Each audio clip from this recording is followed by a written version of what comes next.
premium cocktail. And right now, get free shipping with your Bartesian purchase at Bartesian.com/cocktail. Go to BARTESIAN.com/cocktail and your home cocktail maker ships for free. That's Bartesian.com/cocktail.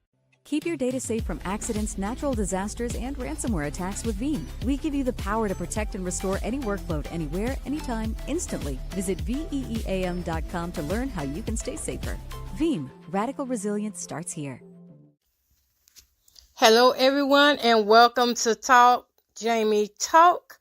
I am your host for tonight, and those of you who don't know me, I am Jamie, aka Miss Coco Boughton, and I'd like to thank you all for tuning in to this special. It's special to me. We're going to be talking about workplace bullying, because tonight a family is in mourning because of workplace harassment and bullying. So before we get started, if you don't mind, I always like to ask everyone to share this podcast out with those that are around you, simply for the awareness in our community, okay? So I am getting this shared out, and I encourage y'all to do the same. All right. So let's get started. So I originally discovered this story on TikTok, and I was like, wow, this topic is something that's I don't never see it talked about the way it should be talked about. Yes, it's talked about. Harassment is talked about. Workplace bullying is talked about.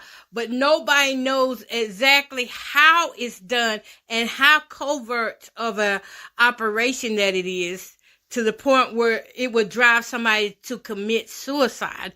In this case, Dr. Candia Bailey, she ended up taking away her life, her own life.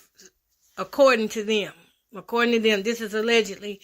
We don't know for sure that she did that on her own. How do we know that she did that on her own? Okay, because from what I can see and what I read, she was a strong black woman in a weak, broken down system. She's another victim of the system, and mental health plays a role.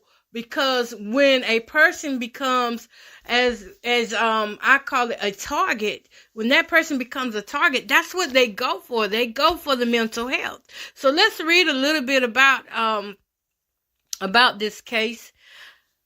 HBCU president asked to step down after VP's tragic passing. Okay, that's a good thing. Dr. Candia Bailey, VP for Student Affairs at Lincoln University, died earlier this week due to suicide. Oh, trigger warning for those of you that are out there. If this is a sensitive mental health topic, I'm sorry, I should have said it beforehand, but trigger warning. You do not want to listen to this if you're in a bad mental space right now. Okay? All right, so Dr. Candia Bailey, VP, Vice President for Student Affairs at Lincoln University, died earlier this week due to suicide, according to HBCU Buzz. That publication source attributed her death to bullying and severe mistreatment. I got angry just now thinking about that. I don't know, you probably hear it in my voice, but I'm angry about it. I have been telling whoever will listen that there is a target upon black women. And people act like this isn't a real thing. You act like racism is gone. It's not gone anywhere. You act like these bullying tactics don't exist, but they do exist. And as a result of it, this woman is no longer here to do her job, a job she loved. But it became hated after she experienced workplace bullying and harassment. Okay, let's read a little bit more. The Lincoln University HBCU released a statement on Thursday regarding Candia Bailey's passing. The Lincoln University community is mourning the loss of beloved alum and leader Dr. Antoinette Bonnie Candia Bailey. Dr. Bailey passed away earlier this week. She was a gifted colleague and always a passionate advocate for Lincoln University, HBCUs, and other causes in which she believed. Dr. Bailey had many friends in Lincoln University community. As a Blue Tiger community, we grieve with them and send our deepest condolences to Dr. Bailey's family. Lincoln University President Dr. John Mosley is being asked to step down from his position in wake of Candia Bailey's passing by the National Alumni Association. According to the HBCU Buzz, unnamed sources, Candia Bailey was left unsupported, disregarded, and abused after countless attempts to speak out on the bullying and harassment she experienced in her role from President Mosley. The report also cited a letter in which the deceased stated being stigmatized and bullied by President and other leadership officials after disclosing she was dealing with mental illness. Mosley, who is white, became the university's president in 2022 after previously serving as its director of athletics and head basketball coach. Mosley has served as an assistant coach at North Carolina Central University under Lavelle Moulton and at Winston-Salem State University under Bobby Collins before coming to Lincoln University in 2014. NAA President Sherman Bunds calls for Mosley's removal. Get that man up out of there by the board of curators. And I'll even go as far as saying, get rid of those curators because they didn't hear her cry. This woman cried out to them. She told them that she was facing mental health problems because of the harassment and bullying on her job. And the curators, they just brushed it off. They brushed it off. Let's keep going. Okay. Let me start from here again. NAA President Sherman Bunds calls for Mosley's removal by the board of curators. Need to get rid of them. I'm sorry. I find myself standing in the state of hopelessness, Bunds wrote in his letter. Therefore, my appeal to you and the board of curators is to find a resolution that restores the consciousness of peace and healing. As president of the Lincoln University National Alumni Association, I have become compelled to demand a change in the office of presidency of the university effective immediately. KRCG, a local media outlet, has obtained emails from Candia Bailey sent on the day she took her own life. She wrote that she was intentionally harassed and bullied and that after receiving a poor evaluation when she asked for help, Mosley ignored requests, failing to respond to emails or when face-to-face danced around the topic.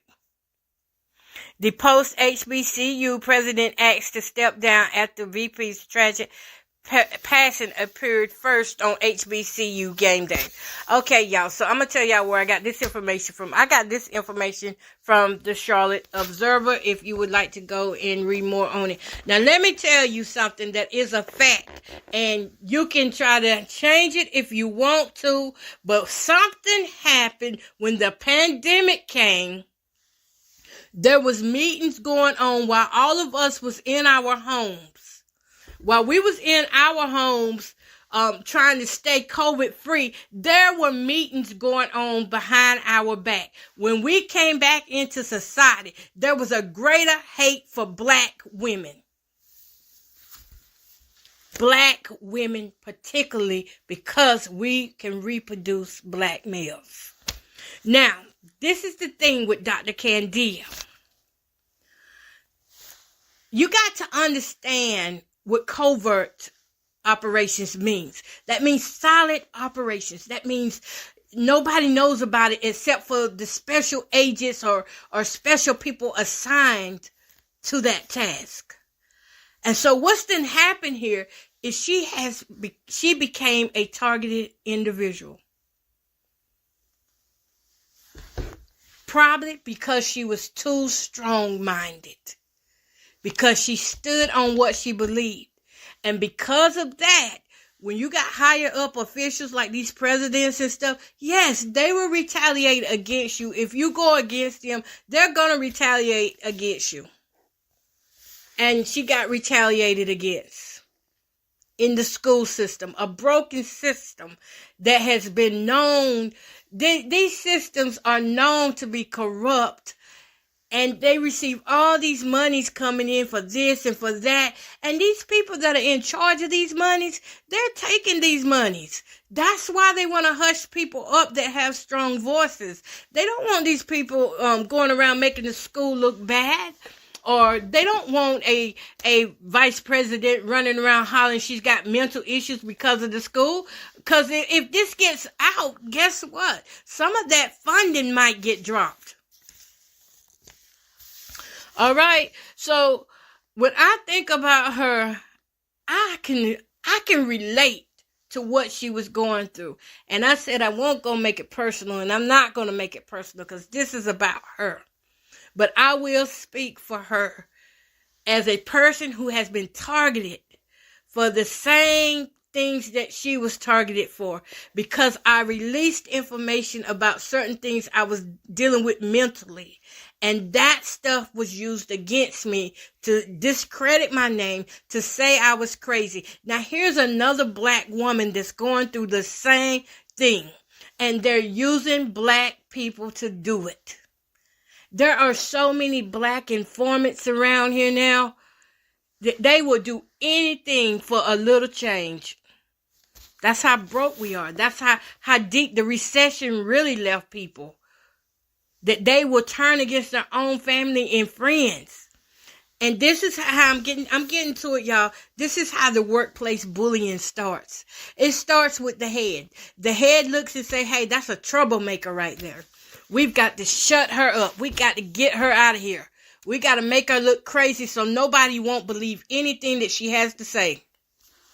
Then what happens is that narcissist, because that's what he is, the narcissist is the one that leads this bashing, that leads this psychological damage tour. What he does is he goes and get his flying monkeys, his friends, and he says, hey, I need y'all to act like you didn't see nothing. Or he may say, did you know that such and such was going through this? She's got depression, and I've been kind of concerned for her. Maybe you should go and speak to her, or, just have a little prayer with her to make sure she's okay. And these people go do it. They don't think nothing about it. And then you got the flying monkeys. Now, those are the ones that's unconscious to what's really going on in the background.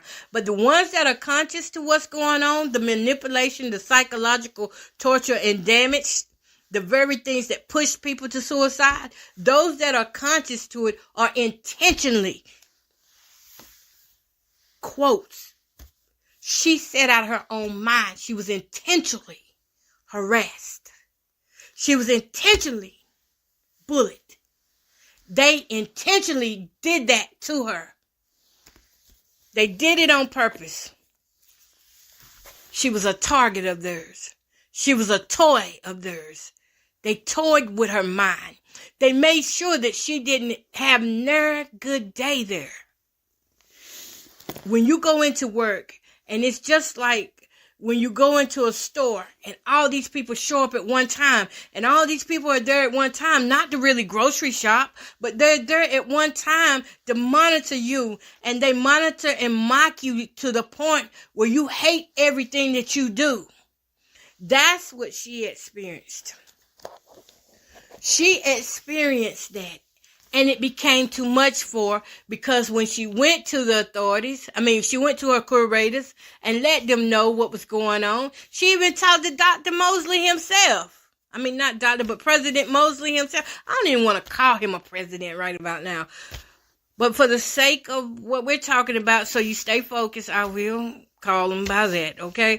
But she even told him how abusive he was, and he continued to be abusive. In fact, he probably turned the heat up because she